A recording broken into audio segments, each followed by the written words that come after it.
वैदिक उपदेश माला 11वां भाग, छठा उपदेश, खंड दूसरा, त्याग। कुछ मास हुए मॉडर्न रिव्यू पत्रिका में एक टिप्पणी लिखी गई थी जिसका शीर्षक था द सैवेज अर्थात जंगली। इसमें एक दर्शक ने अफ्रीका की एक जंगली जाति जो कि इतनी असभ्य है कि कपड़े पहनना भी नहीं जानती के एक परिवार का आंखों देखा वर्णन किया था। उस जंगली को 2 दिन तक भोजन नहीं मिल सका था, इसलिए उसकी स्त्री और बच्चे बड़े कृश, हीन और आतुर थे। तीसरे दिन कहीं वह जंगली शिकार प्राप्त कर सका। उसे पकाना शुरू किया गया। भूखे बच्चे अधपके को ही खाने को व्याकुल हो रहे थे, परंतु माता पिता ने बड़े यत्न से उसे बचाए रखा। जब भोजन पक गया तब उसे हाथ में लेकर वह जंगली अपने झोपड़ी से बाहर निकला और बाहर खड़े होकर बड़ी जोर से चिल्लाया कि क्या कोई भूखा है, वो भोजन कर लेवे। फिर दूसरी दिशा में खड़े होकर चिल्लाया कि यदि किसी को भोजन की जरूरत हो तो वह हमारे साथ शरीक हो।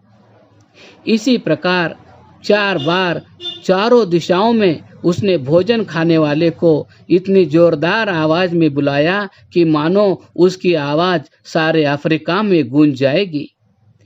फिर कुछ देर प्रतीक्षा की। जब कहीं से कोई आवाज नहीं आई तब कहीं परिवार वालों ने मिलकर 3 दिन के बाद वह भोजन किया। क्या वे असभ्य है या हम जो कि दूसरों के मुख का ग्रास हमेशा छीनने का यत्न करते रहते हैं। चाहे आप सभ्यता किसी चीज का नाम रखें, परंतु जिस समाज में हर एक मनुष्य औरों को भूखा न रखकर फिर स्वयं खाता है, उसी समाज में सब लोग सुखी रह सकते हैं और सबको सुख ही सुख चाहिए। फिर चाहे आप उस समाज को सभ्य कहें या असभ्य। इसीलिए इसी सूक्त में वेद ने कहा है, केवलाघो भवति केवलादि, अर्थात अकेला भोजन करने वाला केवल पाप को ही खाता है। इसी की प्रतिध्वनि भगवान श्री कृष्ण ने भगवद गीता में की है। भुंजते ते त्वगम पापा ये पचन्त्यात्म कारणात्, अर्थात जो पापी लोग अपने शरीर पोषण के लिए ही पकाते हैं वे तो पाप को ही खाते हैं। जिस समाज में बिना दूसरे को खिलाए खाना पाप समझा जाए, वहीं स्वाभाविक सुख शांति विराजमान हो सकती है। मनुष्य तो भूखे मरने पर लड़ मरकर भी भोजन छीन सकते हैं, इसलिए उनका भय भी हो सकता है, परंतु बेचारे पशु पक्षी आदि तो बिल्कुल निस्सहाय ही होते हैं। वैदिक सभ्यता में प्रतिदिन बलि वैश्वदेव यज्ञ करके उनके भी हिस्से स्वयमेव दे दिए जाते हैं। यही वैदिक सभ्यता में विशेषता है। इसलिए कम से कम आर्य समाज में तो हर एक व्यक्ति को अपना वैयक्तिक लाभ समझते हुए त्याग करना चाहिए और दान को अपना प्राण समझना चाहिए। अपने समाज में धन की कदर हटानी चाहिए और त्याग की कदर बढ़ानी चाहिए। इस प्रकार यदि हम पहले अपने समाज को सुधारेंगे, अपने समाज को वैदिक धर्मी बनाएंगे, तभी हम सब संसार की समस्याओं को भी अपने वैदिक आचरण द्वारा हल कर सकेंगे। शायद आप कहेंगे कि त्याग की महिमा सुनकर भी हमें श्रद्धा नहीं जमती, विश्वास नहीं होता कि त्याग करने से अवश्य लाभ होगा। फिर भी मेरी समझ में तो आपको वेद वचन पर विश्वास रखकर त्याग ही प्रारंभ करना चाहिए। यह ठीक है कि बिना श्रद्धा के प्रवृत्ति नहीं होती, परंतु श्रद्धा भी कुछ न कुछ प्रवृत्ति से ही होती है।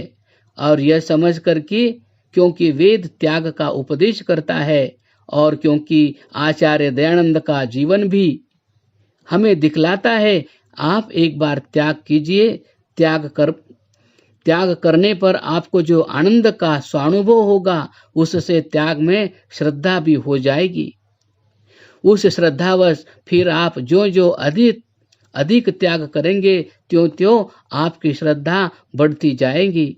और एक दिन आएगा जबकि आप अपना सर्वस्व त्याग करना भी खेल समझेंगे।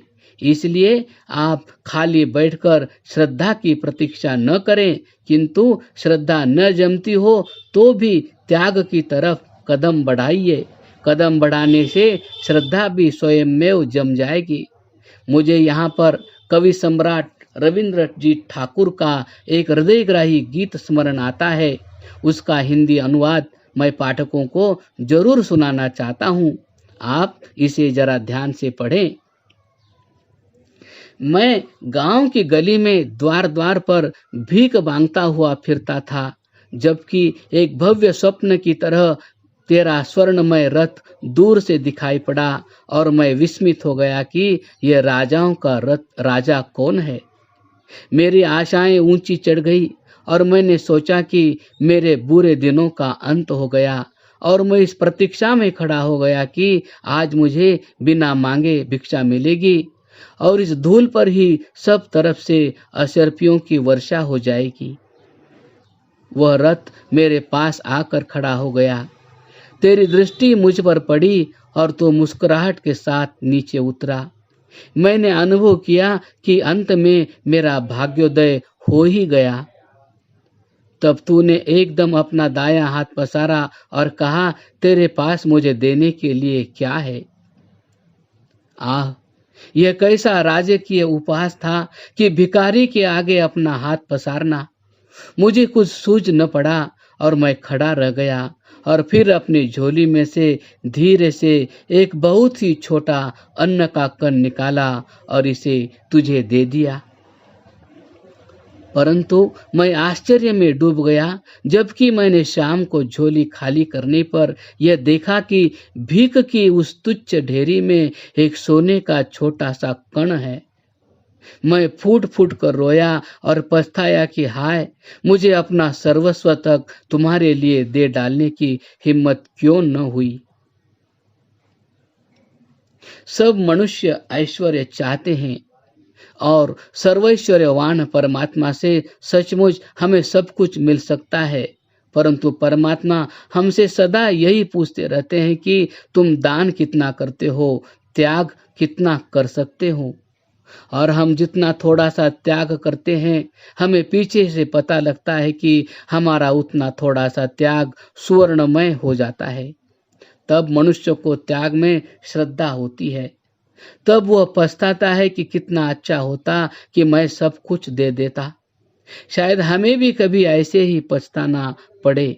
इसलिए आइए ईश्वर से हिम्मत की याचना कीजिए, वह हमें त्याग करने की हिम्मत देवे।